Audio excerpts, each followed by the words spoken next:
Hey everyone, Mark the Movie Man here. Welcome to the final cut, and it's the review that people are going to probably throw things at me for. And I finally arrived to my theater, and I'm talking about La La Land, brought to us by the director of Whiplash. He also wrote this story about Sebastian, who's a jazz player who falls for an actress, and we see how these two try to juggle their romance as well as their dreams and support each other, all through, interspersed musical numbers and dance routines.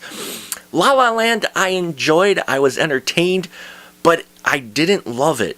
And I was hoping to. The way people, and I try not to buy in a hype machine, but for this film, it was tough. All the critics out there, oh, La La Land. But for me, there were some issues. Now, it starts off strong. I love the opening number in here, the dancing on the freeway in a traffic jam. They open it up very colorful, very bright, a little bit cheesy, but you don't mind with the musical. I'm like, okay, this is where they're going with it. And even in this first act, there are a couple other dance numbers that are fantastic. The choreography is well executed, and the music. I'm like, yes, so this film starts off strong, and I'm like, all right, we're getting into really musical. They're going for that old school musical feel, but being a modern, refreshing new musical. So, and I watched it, but then as it went along, the musical numbers got a little bit fewer and far between, and that was a little disappointing for me, because I was like, it felt like it was trying to be a restrained musical.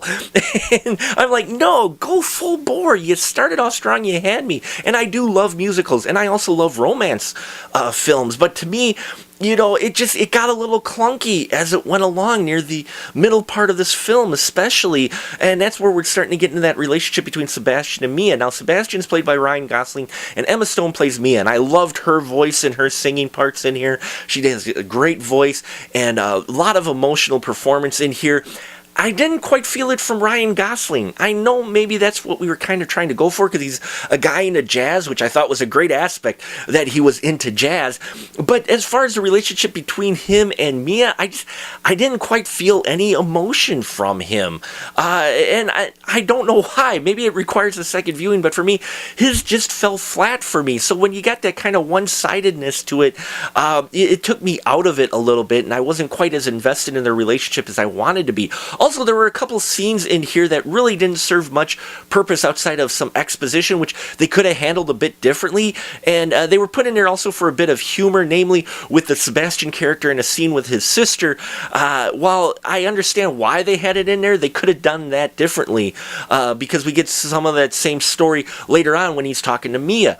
Now, that famous scene that you see with those two dancing, loved that scene. That it was a very quaint, a very adorable scene, and there's a lot of great adorable moments in here, but for me, it just wasn't quite what I was hoping for. It didn't knock my socks off like it would, and a few of the music numbers or the music cues they had were repetitious in here, or felt repetitious, because the style was very similar.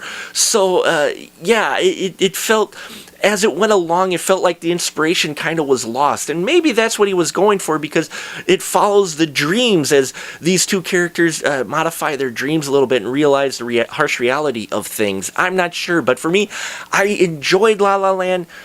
Didn't love it, oh my god, in it. I think I've seen some better modern musicals out there that have been original modern musicals.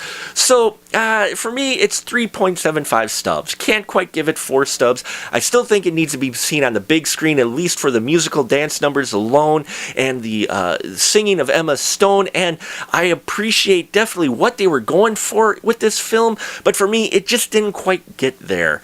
And maybe it requires a second viewing to really take it all in, I'm not sure. But there you have it, folks. La La Land. You can throw things if you want. Please leave your constructive comments down below. I'm sure you'll have some out there. I appreciate every single one of you. And until next time, remember, keep that ticket stub.